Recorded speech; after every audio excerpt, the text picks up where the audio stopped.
early in Sunday's game at Cincinnati, tore the ACL. Beckham MRI Monday, and that revealed that the tear was present. Head coach Kevin Stefanski spoke about the impact of that injury on Monday.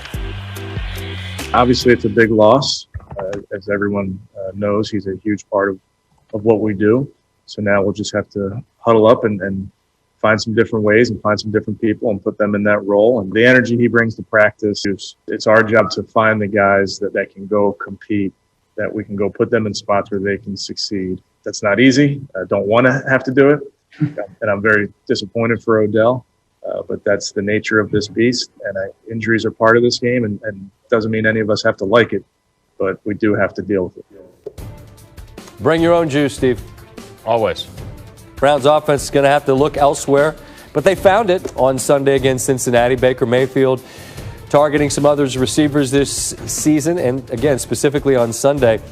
But he's completed 79% of his passes and compiled a 96 QBR when targeting those other players, compared to a 54% completion rate and a 74 QBR when targeting Beckham, which doesn't mean they're better without him. It just means it's harder when you're trying to complete passes to a guy who's being checked by the best corner on the other team.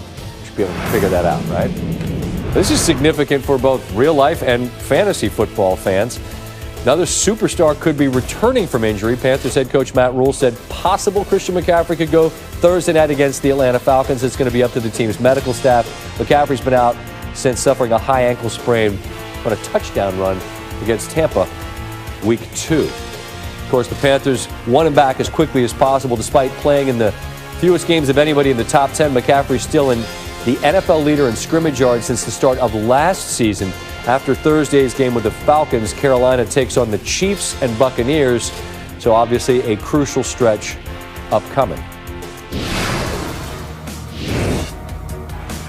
After the hit on Sunday from Washington's John Bostic, Andy Dalton left the game with a concussion. He's questionable to play against the Eagles on Sunday night. Bostic was ejected but will not be punished further for the hit. Coach McCarthy on the state of affairs in Dallas.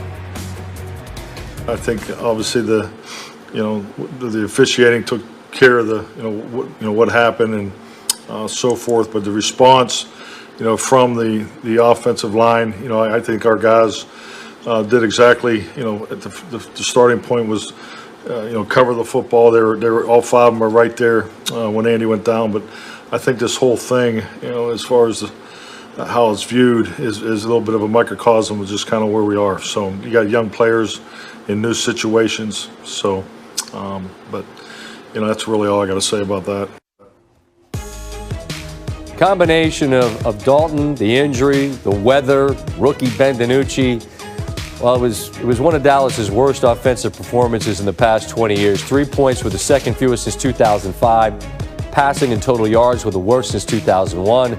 They've also allowed the third most points of any team through 7 games in the Super Bowl era. So, I mean, as a Washington coach once said, not very good.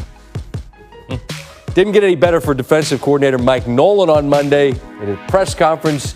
It's being called by some the Tabasco fiasco. He's been active every week, as far as I think disrupting the quarterback. He's escaped several times to do that. Obviously, the frustration for him as well is just, look, when he misses them, nobody. Whoops, excuse me. I got something in my eye.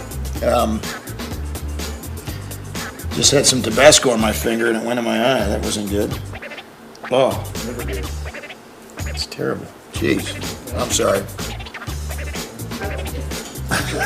Hang on, guys. We'll be right back. Give me 1 second. All right, we're back.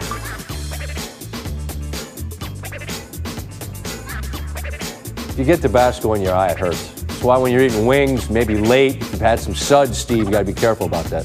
Sure do. Just thinking out loud here on the old TV. Okie doke.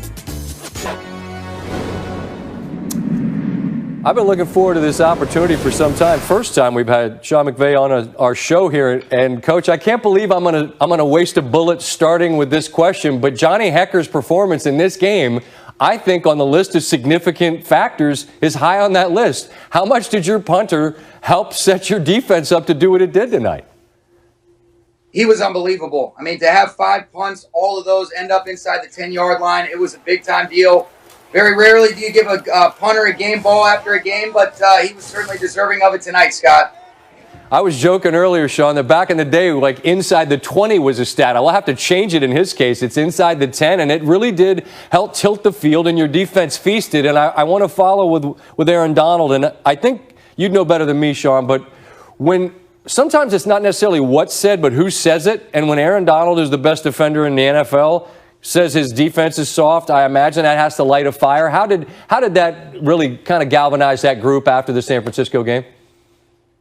Yeah, it's a player-led thing. And when you've got Aaron, I thought Jalen Ramsey was outstanding throughout the course of the week. Those two really ignited the defense, Michael Brockers, John Johnson. But I can't say enough about just the performance by them. Snap in and snap out. I thought they brought consistent energy from the jump. And Aaron is special. We're so fortunate to have him. It's a blessing to be able to coach him, Scott. And just a final big picture thing, Sean. I know it's a game at a time, and you play Miami, and looking at your schedule, there's really no breathers. But I also know that, especially with your mind, you can look at this big picture, and we're talking historic stuff in the NFC West. And I just wonder where you feel like your group needs to grow, if there's any specific ways in order to, as we move through October, November, December, to be the kind of team that's not left out, because somebody's not going to make it out of this really talented bunch. Yeah, no, you're exactly right. I mean, you watched that game last night between two great teams. You watched what the 49ers did against an excellent Patriots team. So it's tough. Like you just said, we'll take it one game at a time. We got to continue to play well in all three phases. And I thought offensively we did some good stuff through those first three quarters. When we do get into 4-minute, even if it is a little bit more conservative, we got to find a way to take care of the ball, sustain drives and be able to keep our defense off the grass. But it was a big win against a tough opponent tonight for sure. Yeah, no doubt. And there are no breathers, man. That is such a rugged division. But you guys are built for it. You've been through it, and we look forward to watching you play throughout the way. And thanks, especially after a game, Coach, for taking the time to stop by. We appreciate it. Hopefully we'll do it again down the road. I appreciate it. I'm glad he didn't get on me for missing Taylor Rapp when he totally punked me and didn't give me the high five after his pick. That's all right. Well, we'll save that for next time. We'll hassle you next time, Coach. Thanks, man. Travel safe, okay? I love it. All right. See you, Scott. All right, thanks, Coach.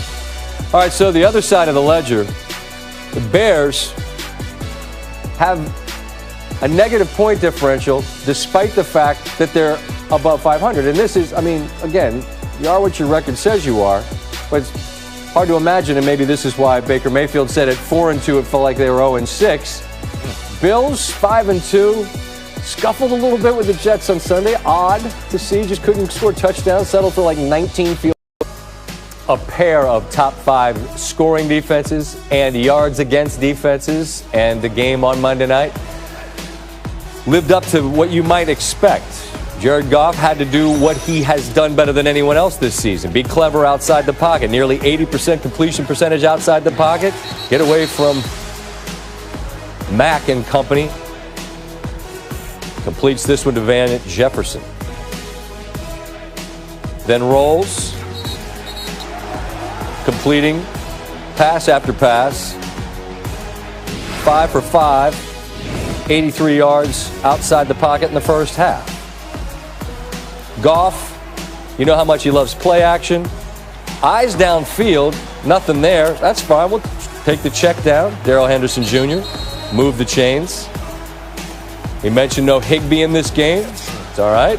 Gerald Everett showing out tonight. Goff finished outside of the pocket, 7 of 8, 92 yards inside the pocket, 16 of 25, just $127, and the Rams get the victory because 24 was more than enough given the way that defense performed. Ryan Clark stops by, and Ryan, you played on some teams, particularly Pittsburgh, that hung its hat on an identity, toughness, defense. When the best defensive player in the NFL, Aaron Donald, questions the toughness of that group, how predictable was a performance like this on their next big game on a big stage?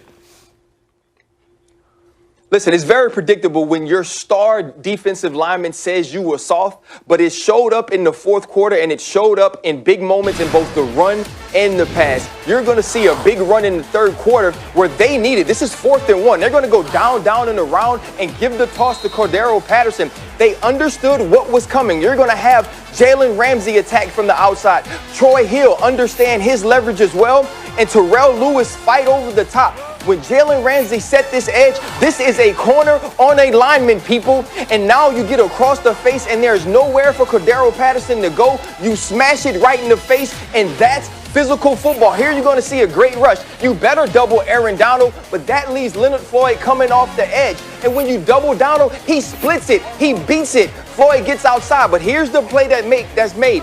Outside, the linebacker bumps the running back, and when he does that, the tackle looks back inside. So as he's flushed, the linebacker sacks him. This is what the Rams did. The Rams